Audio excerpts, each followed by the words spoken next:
Fala, popcornizeiros e popcornizeiras, tudo bem? Aqui é o Resumo Popcorn. E hoje a gente vai mergulhar em um dos filmes mais comentados desse novo ciclo de remakes, O Sobrevivente, de 2025, a nova adaptação de The Running Man, baseada no livro de Stephen King e dirigida por Edgar Wright. Antes de começar, já se inscreve no canal Resumo Popcorn, ativa o sininho e deixa o like, porque isso mostra para o algoritmo que você curte esse tipo de análise com contexto, comparação e opinião sem enrolação. O Sobrevivente se passa em um futuro muito próximo, no ano de 2025, em uma versão dos Estados Unidos afundada em crise econômica, violência global em alta e um governo totalitário que transformou o entretenimento em arma de controle social. A televisão é dominada por um reality show mortal chamado The Running Man, onde pessoas comuns se tornam concorrentes em uma caçada sangrenta transmitida em rede nacional. É dentro dessa lógica cruel que a gente conhece Ben Richards, vivido por Glenn Powell, um pai desesperado tentando tirar a família da miséria e cuidar da filha doente. A única opção que se coloca na frente dele é justamente se voluntariar para esse jogo, trocando a própria segurança pela promessa de um prêmio em dinheiro que pode mudar o destino da casa inteira. O filme abraça com força o conceito de distopia midiática. Um governo que controla a narrativa através de um programa sádico, onde a violência vira espetáculo e a empatia é substituída por torcida pelas mortes mais criativas.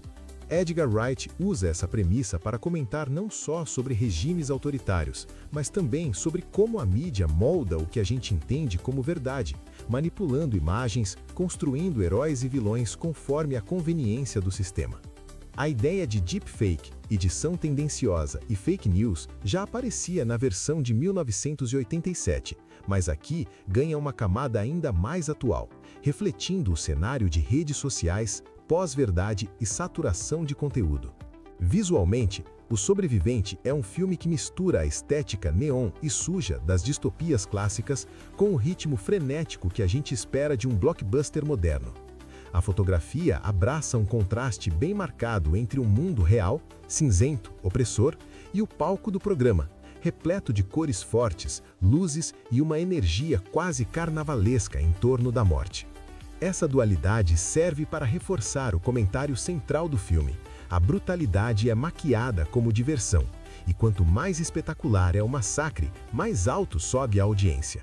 Em várias sequências, a câmera acompanha Ben em planos longos, criando um senso de urgência constante, enquanto cortes rápidos para a plateia e para a cabine de controle da TV mostram como tudo é coreografado em tempo real.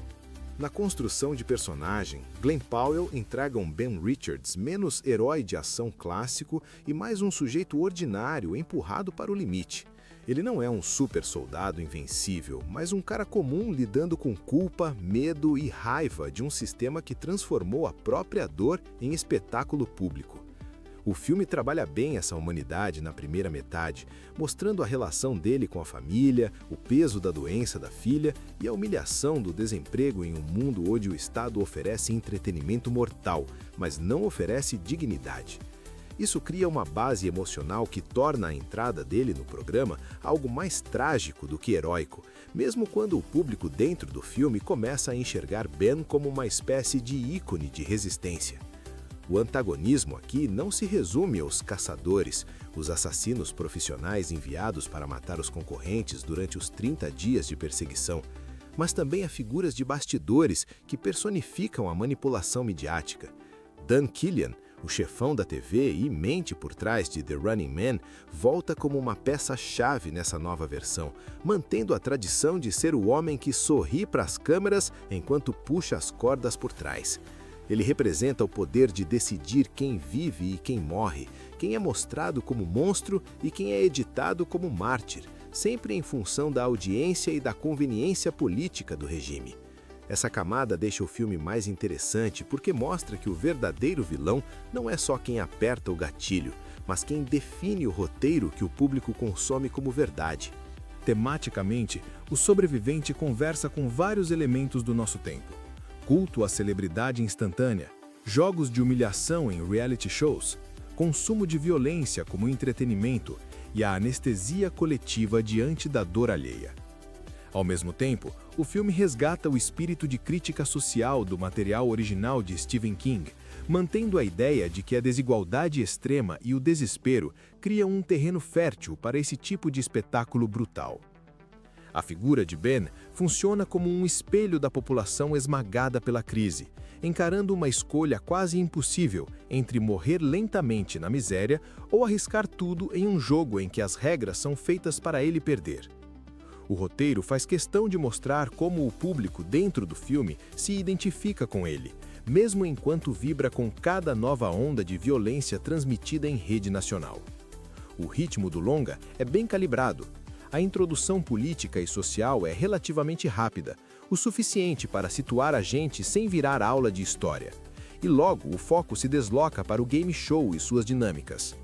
Edgar Wright equilibra bem ação, suspense e ironia, usando cortes ágeis, trilha sonora marcada e um senso de humor ácido que aparece mais nas contradições do sistema do que em piadinhas diretas. Em algumas sequências, o filme flerta com a linguagem de transmissão televisiva, usando gráficos, narrações de apresentador e até inserções de comerciais falsos que ampliam a sensação de que tudo aquilo é um grande pacote de entretenimento vendido para um público faminto por distração. Esse recurso reforça a ideia de que não estamos só vendo um filme de ação. Estamos assistindo a uma crítica ao modo como consumimos sofrimento como se fosse mais um programa de fim de noite. Para fechar esse primeiro bloco sem entrar em spoilers, O Sobrevivente funciona como uma mistura de cinema de ação, thriller distópico e comentário social, com um protagonista mais vulnerável e um diretor que sabe brincar com a forma sem perder o foco na história. Não é só tiro, porrada e perseguição. É também uma pergunta incômoda sobre até onde a gente iria, como sociedade, em troca de um pouco de entretenimento e uma falsa sensação de controle. Antes de entrar no bloco 2, onde eu vou falar de momentos específicos do filme e de alguns acontecimentos importantes da trama, já aproveita para se inscrever aqui no Resumo Popcorn, compartilhar esse vídeo com aquela pessoa que ama uma boa distopia e comentar aí embaixo se você já viu a versão de 1987 ou leu o livro do Stephen King. Isso ajuda muito o canal a continuar trazendo análises completas e reviews cheios de detalhe para você. Atenção! A partir de agora, spoiler! A partir desse ponto, a gente vai falar de momentos específicos do filme. Então, se você ainda não viu O Sobrevivente e quer manter todas as surpresas intactas, salva o vídeo nos favoritos e volta depois da sessão.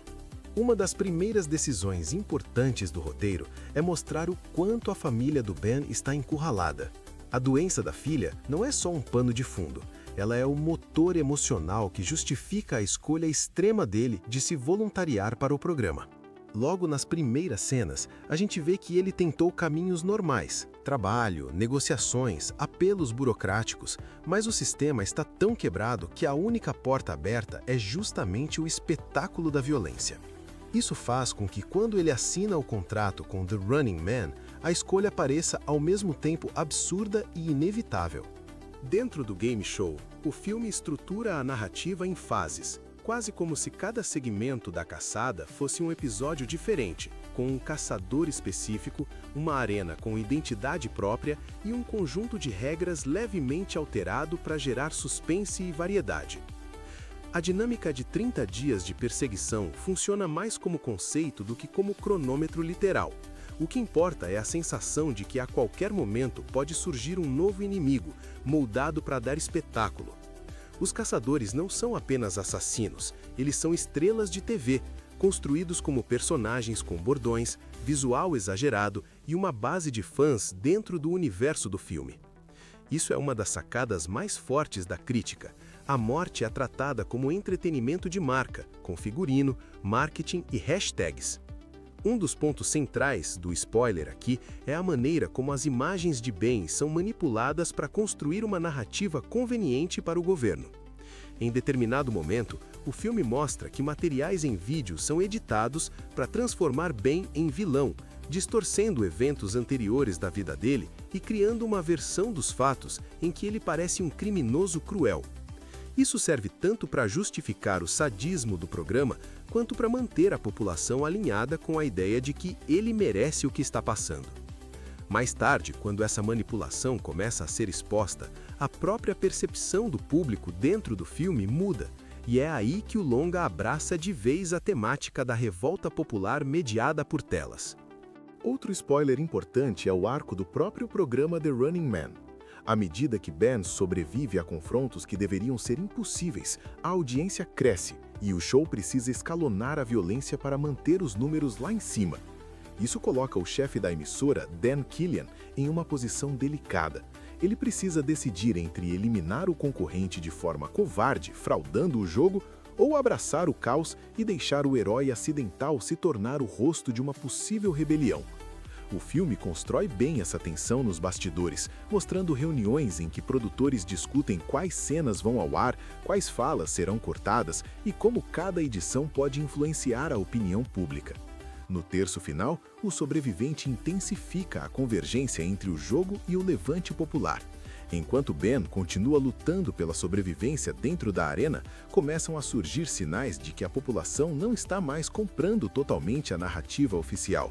A resistência, inspirada pela trajetória dele, passa a usar justamente o sistema de comunicação do governo, transmissões, interferências, vazamento de imagens não editadas para expor as mentiras do programa. Essa virada amarra bem o tema de mídia como arma de controle, mas também como possível ferramenta de libertação quando cai nas mãos certas. Em termos de evolução do protagonista, o Ben do final do filme já não é o mesmo homem que topou entrar no programa pensando apenas na própria família. Ao longo das provações, ele entende que a luta dele é sintoma de algo muito maior. Um povo inteiro condenado a assistir sua miséria transformada em espetáculo. Essa mudança de perspectiva aparece nas decisões que ele toma nos momentos finais, onde salvar a própria pele deixa de ser o único objetivo e dá lugar à vontade de derrubar o sistema por trás do show. Aqui, o filme assume um tom mais abertamente revolucionário, sem perder o foco na ação. Falando de impacto emocional, o relacionamento com a filha continua sendo o coração do filme, mesmo quando ela passa boa parte do tempo fora de cena. Cada risco que Ben assume dentro da arena é acompanhado pela lembrança de que tudo começou por causa da necessidade de pagar tratamento e tirar a família da linha da pobreza extrema. Em momentos-chave, o roteiro retoma essa motivação para evitar que o protagonista seja engolido pela imagem de símbolo da resistência e esqueça que, para ele, essa sempre foi uma história de alguém tentando sobreviver em um jogo cujas regras foram escritas para ele perder. Esse equilíbrio entre o macro, política, mídia, revolta, e o micro, pai, filha, família, é um dos pontos fortes da narrativa. Como experiência de cinema, O Sobrevivente entrega cenas de ação bem coreografadas, um mundo distópico crível e um comentário social que dialoga demais com a nossa realidade de 2025-2026, cheia de crises, polarização e consumo desenfreado de conteúdo. Não é um filme perfeito, mas é um dos remakes que conseguem justificar a própria existência ao atualizar o tema para uma era de algoritmos, reality shows extremos e fronteira cada vez mais borrada entre notícia e entretenimento. Se você curte distopia, crítica à mídia e ação com cérebro, esse é um daqueles títulos que vale colocar na lista. Se você curtiu esse review cheio de spoilers e quer mais análises nesse estilo, não esquece de se inscrever aqui no Resumo Popcorn, deixar o like e comentar o que você faria se fosse jogado em um reality show mortal como The Running Man. E claro, fica até a tela final para clicar em um dos outros vídeos do canal.